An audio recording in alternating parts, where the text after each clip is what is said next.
to your reading. This will be your Geoscope for the solar eclipse in Cancer, which happens on the 21st of June 2020. So I have had a little shard of quartz crystal, just clearing the energies of the cards. So let's see what messages we get through for you with regards to this new 6-month cycle that will be starting at the solstice, so with the solar eclipse, the new moon solar eclipse. So just to say that I will be doing personalized video horoscopes for all of the 12 zodiac signs on my website. So if you're interested in getting access to those, then do subscribe to my newsletter. It's free, but you have to go to astrologysphere.com/subscribe to sign up. So in case this is the first time you have encountered geomancy, there's a very close link between geomancy and astrology. I would almost say that it's kind of like a poor man's astrology, in the sense that you don't need to have an ephemeris, you don't need to know where the planets are at any one particular time. It has the benefit of having an element of chance kind of introduced, much like the I Ching. And there's a lot of overlap actually between the I Ching and geomancy. The only difference being that geomancy is based on a 4-line system rather than a 6-one, so it's not a hexagram, it's a quadrigram. But all of them have sort of zodiacal and planetary associations, and as you can see from the board, we use the astrological houses to do readings in a very similar way to what they call judicial astrology or horary astrology. I've kind of developed a system of my own, so this is my own oracle that I have developed, and I kind of use it intuitively in sync with astrology, and I find it really adds another layer to whatever the cosmic weather forecast is, for a particular event, and allows us to kind of drill down deeper into the 3D practical sort of mundane issues, the below, if you like, to the astrologies above, of any astrological event or kind of time period. You can also use it to answer specific questions too, and that's where it really kind of comes into its own. But anyway, I think that's a good shuffle. So let's see, let's cut the cards. And incidentally, if you're interested in learning geomancy, I do have a free conversion sheet on my website that you can download, so another reason to visit. Right, let's see what is happening. Okay, so this is your first house, so this represents you, Virgo, and this is, the best way to read these particular geoscopes is if you have Virgo rising. So if you have Sun in Virgo, then you might want to go and check out whatever your rising sign is, as well as your moon sign, because it might give you some extra information. So casting in the first house, this represents Saturn in Capricorn. So this is Saturn's rulership of it's Earth, in its Earth domain of Capricorn. And of course, Saturn spent the last 2 years up until March of 2020 in the sign of Capricorn, and will be revisiting this particular zodiac sign again, I think from July until about December. So it's possible that the geometric figure here is kind of drawing our attention to those particular times, that whatever happens now at this particular eclipse is going to have links to whatever happened over the last 2 years when Saturn was moving through the sign of Capricorn, and may also have connections to what when Saturn returns to Capricorn in July, because that will be the time period of the 6-month window that opens up from the 21st of June. So just something to to kind of bear in mind. But in and of itself, Kase is about limitations, restrictions, or boundaries. So it may be at this time that you are really focused on developing better boundaries. This could be for for any particular reason. It could be to do with work, it could be to do with family, it could be to do with relationships. We'll find out more as we kind of go along. But there's also this sense of Virgo is a very disciplined sign, and I think lockdown for many people, which is also possibly what this figure represents, For a lot of people, it's kind of engendered a little bit of, it's knocked people out of their routines. It's made people a little bit lazy, and it's possible that, you feel like as though you kind of need to whip yourself into shape and get into some better routines so that you're more productive. So that's the kind of positive way that this energy can work. But anyway, let's find out more. Interesting. So this is your fourth house, Virgo. So this represents home, family, belonging, anything that we've inherited from our parents or our ancestors. So it could be, genetic links, as well as gifts, talents, and abilities, property, all that kind of thing. So here we've got Caput Draconis, and Caput Draconis is the head of the dragon. So this is the north node being the position in the sort of northern half of the moon's orbit, where it crosses paths with the sun. So this is traditionally about new beginnings, and it's interesting that you are getting this particular geomantic figure at a solar eclipse, which it is affiliated to, because it's the start of a new 6-month cycle. So there is a natural kind of overlap between these two things. So this suggests that on some level you are starting a new cycle, possibly a new karmic contract with in relation to home and family and belonging. So, maybe you flat share and you are getting a new housemaid, or maybe you are expecting a new addition to the family, in which case, this may be a new karmic contract, a soul coming in that wants to, or that you've agreed to sort of work with on some level to learn lessons. But on some level you are starting fresh. I mean, you could be relocating, you could be moving, you could be buying a home. There's all these kinds of issues that are being raised. Interesting. So this is your 7th house, and this represents committed relationships as well as close one-to-one partnerships. So it could be business partnerships, it could be a manager, it could be an agent. It's someone that you have a long-term connection with, often with a contract involved. So here we have albus, and albus means white in Latin. And interesting, I mean, this is Mercury, so this is your natal ruler, your planetary ruler, Mercury, but it's in the sign of Gemini. And albus traditionally is about, in a way, new beginnings. It can be a blank sheet of paper. It can be kind of a detachment. If we think of things that are white, we often consider them to be pure. So it could be a lily, which is sort of the whiteness, that kind of marble, sort of effect that skin gets when somebody dies. It could also be, purity, so the sense of being distinct or apart from others. But on some level, there seems to be a kind of a need for either a new start or sort of an element of purity when it comes to close relationships.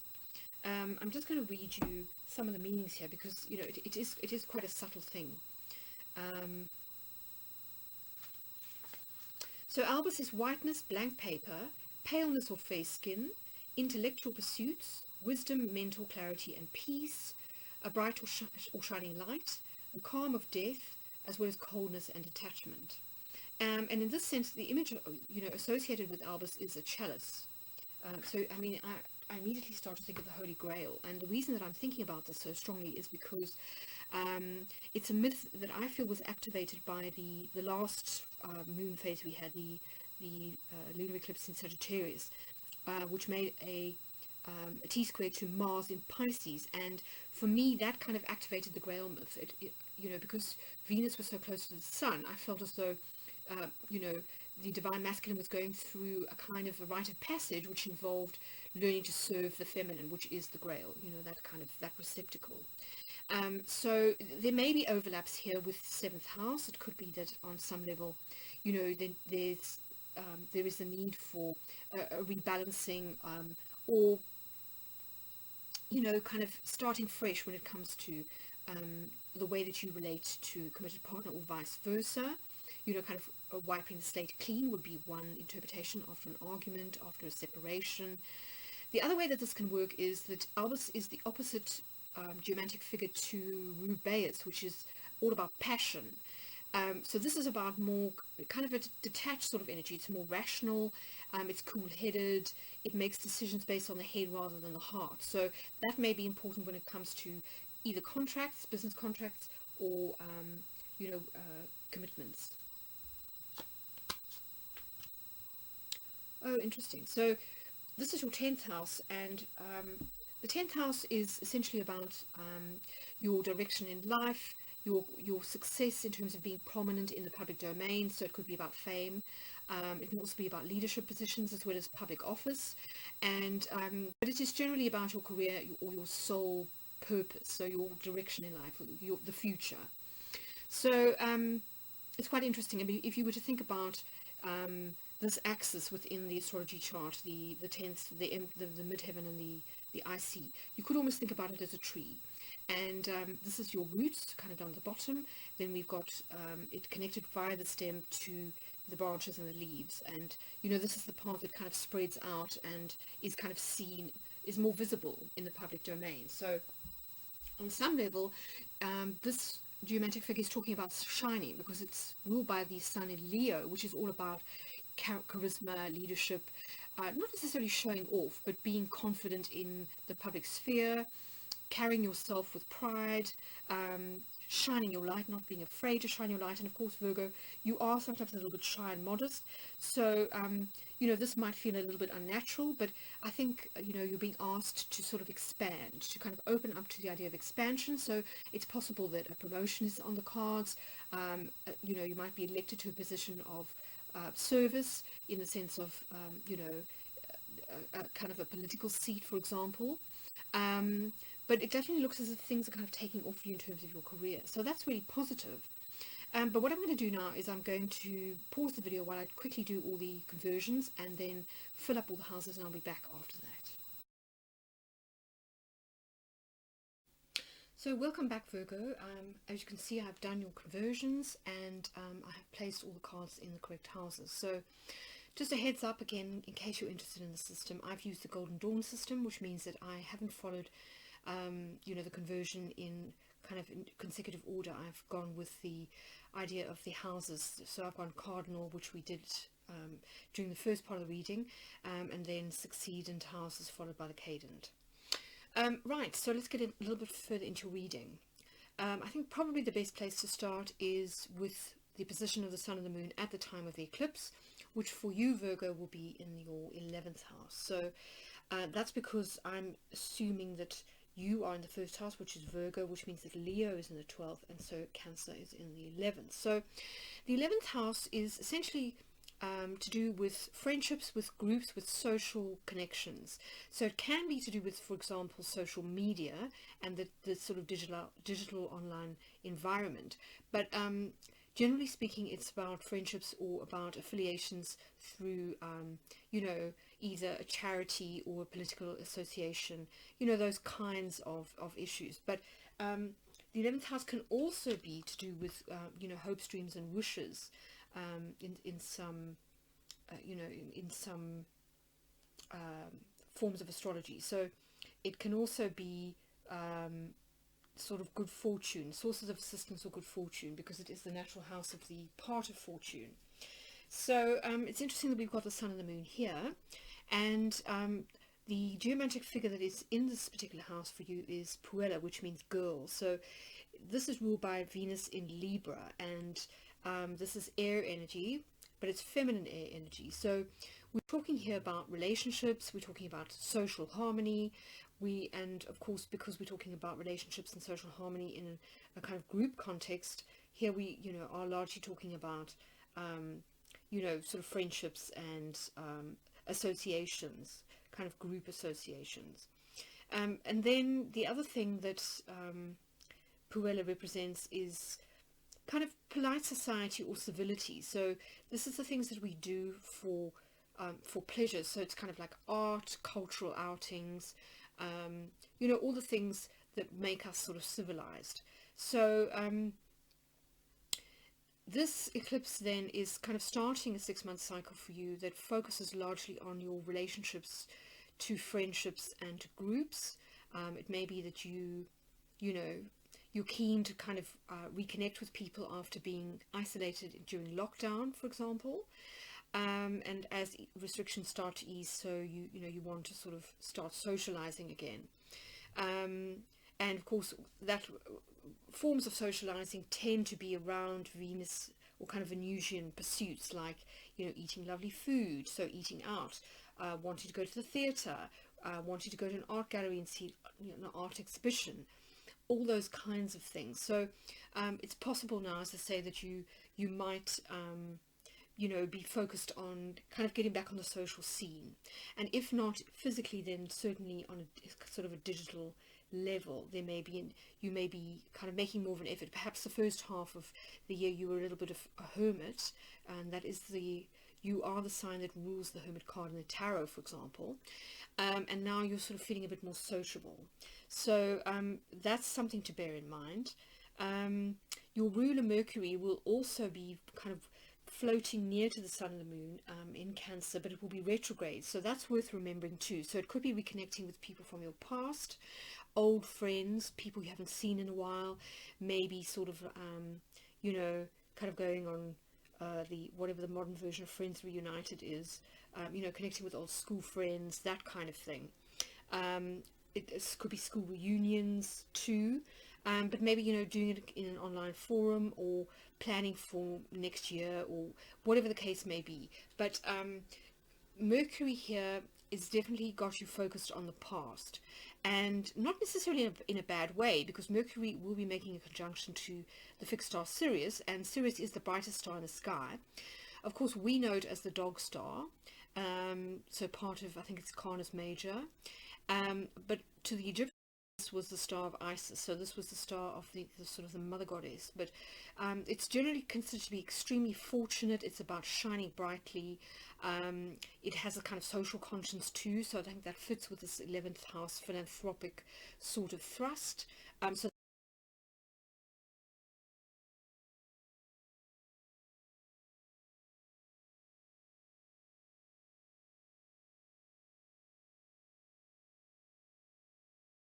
sort of say about this particular sort of chart is that we've got some of the geomantic figures repeated. So I think, you know, those are often indicating that matters are kind of related.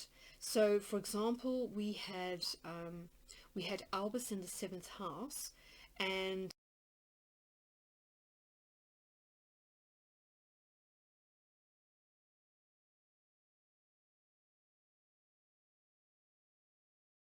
creative pursuits and pleasure. So it's possible that, you know, there may be a third party situation going on, given that we've got this need to be sort of quite celibate, or sort of self-contained within the sphere of committed relationships. So perhaps, you know, you're not keen to settle down, you quite like being single, but you are you know, you're sort of interested in hooking up, or, you know, in kind of having a little bit of fun.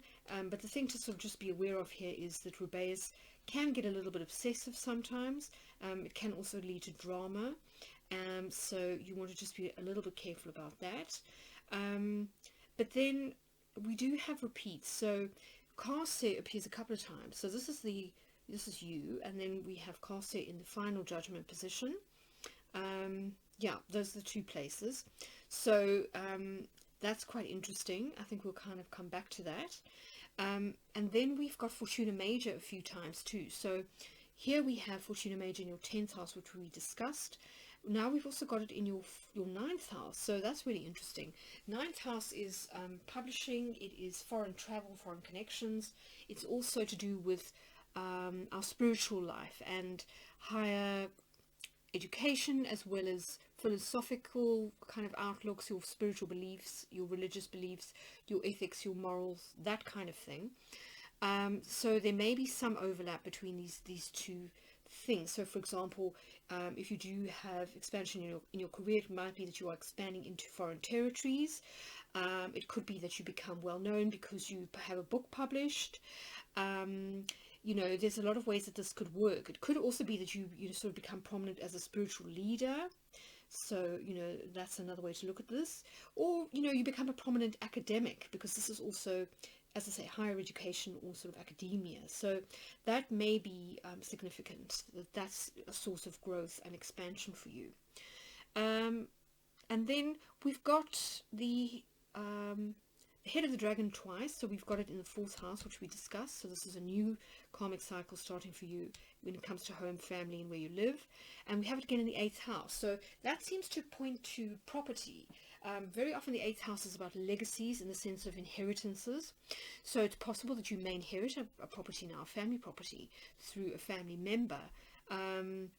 So that may well be, as I say, something to watch out for. It could also have to do with either legal contracts, divorce settlements. So I mean, Albus here is a kind of a clean slate. Could be about divorce, in which case there's a new cycle starting for you in terms of the division of assets, as well as legal contracts, that kind of thing. Because this is shared assets we share usually with a significant other. And then as a kind of things that you need to release, which is the sort of the polar opposite of caput draconis, is cauda draconis. This is the tail of the dragon. So you always have the head and the tail of the dragon are considered to be one axis. So whilst this is where you are starting a new cycle, this is where you are ending one. So this may become more prominent when we get to the full moon in Capricorn, which is the polar opposite sign to Cancer. But 3rd house is kind of like self-expression. It is communication. It's your immediate environment. It could be neighbors, people that you tend to see on a daily basis. So on some level, this is kind of ending, or a cycle is ending. It could be a way of thinking or expressing yourself that may be changing now, perhaps because of shifts in your beliefs. Or it could be that you're moving, so you could be relocating. Perhaps that's what this new cycle is that's starting. You may be leaving your old neighborhood behind. That's something to bear in mind. But if we look at the outcome, it's interesting that we've got Via as one of your witnesses. So this is about travel usually. It's kind of like the open road, kind of heading off into the sunset. It's that sense of the gypsy. So kind of freedom, movement, that kind of thing, which is the opposite, of course, of Corsair, which is this kind of restriction, imprisonment, that kind of thing. So there definitely seems to be a freeing up of energy. But the travel part is interesting, given this 3rd house connection, this ending, and then also the 9th house connection, which is foreign travel, potentially. So travel may well be on the cards over the next 6 months, worth bearing in mind. And then we've got conjunctio. This is union, marriage, or the bringing together of opposites. So it can be about harmony. And of course, if you have had issues around relationships, then this could be a time of greater harmony, of coming together or finding compromise. That may also be significant in terms of, if you've got a divorce settlement kind of coming up. So conjunctio here is asking you to bring balance. It's very similar in a way to the card Temperance in the Major Arcana of the Tarot, where you are being asked to sort of balance these two opposite, potentially polarizing forces or parties, and kind of bringing them together. So I'm just going to read you some of the keywords for that in case it sparks off a few ideas.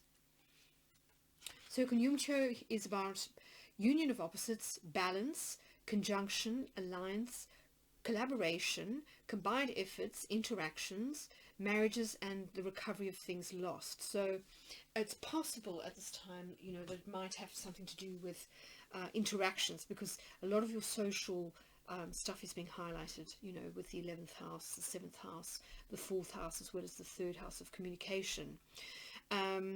So I think that's just worth bearing in mind. And of course, this is Mercury in your sign of Virgo, so really highlighted quite strongly. And this is where Mercury is exalted. So it could also be about being when you're collaborating with others, in the work domain, for instance, having to be quite precise, because Virgo with Mercury is very precise. It's earth energy, so it wants things kind of wrapped up, tied down, everything stated, defined, spelt out. And that might be important when it comes to contracts, for example, or new partnerships, new business ventures that involve joint sort of enterprises. But your outcome seems to reiterate where you started with Corsair. So this is about, as I said, restriction, limitations, kind of almost a withdrawal from, sometimes it can be, going on retreat, withdrawing from the world, because it's very often associated with the 12th house, which is about institutions, and so often institutions involve a kind of removal from society. So if you think about hospitals, if you're thinking about kind of mental asylums, if we think about libraries, these are places where people don't really interact. You've got to be quiet, or where there's this sort of set of rules that has to be kind of followed. It can also be prison, literally prison, but I doubt that is the case here. I think it's just more about having to work around restrictions. If we think that we've got this idea of travel, which is openness, and then we've got sort of restriction or lockdown potentially here, there's a sense that these two things need to be balanced. I mean, they are actually quite opposite geomantic figures in many ways. But I'm just going to read you all the keywords forecast here again, just so that you get a sense of what we're talking about. So it's imprisonment, isolation, delays, binding confinement, borders, locks, limits, restraint, or restrictions. So it could well be, for example, that you may need to travel quite literally for work, and so it's having to work around the restrictions involved with travel. It could be that there's certain limitations placed upon you by a contract, or just from a physical point of view, in terms of being able to collaboration can sometimes be difficult if you're not in the same place, but there are ways around it, a lot of them electronic. So here I think that Puella can really help to bring this this element of bringing things together and of traversing space. It could be that you're not necessarily traversing space literally, but that you are doing it electronically. So that's something to think about. But the overall outcome of your reading is really about either having to work around restrictions and delays, or having to accept them, or it could be about knuckling down, as I said in the beginning, that you in order to be productive, in order to reap the benefits that are potentially here for you in your career, you need to really knuckle down, get very self-disciplined, maybe cut out or be very clear about your schedule, what you're doing when, so that pleasure doesn't completely take over, and that you are still having time to sort of do some work. So I hope that's been helpful. As I say, I am going to be doing a personalized video horoscope for each of the signs of the zodiac. So if that's something that you're interested in, then do go and subscribe to my website. Details are in the description box. If this has resonated for you, please hit the like button. I am going to be doing a cosmic weather forecast, sort of a general astrological forecast for the collective on my Instagram, IGTV feed. So if that's something that interests you, then check that out. But I'm wishing you all the best for the solstice and the new moon, and I'll catch you for my full moon lunar eclipse forecast in a couple of weeks.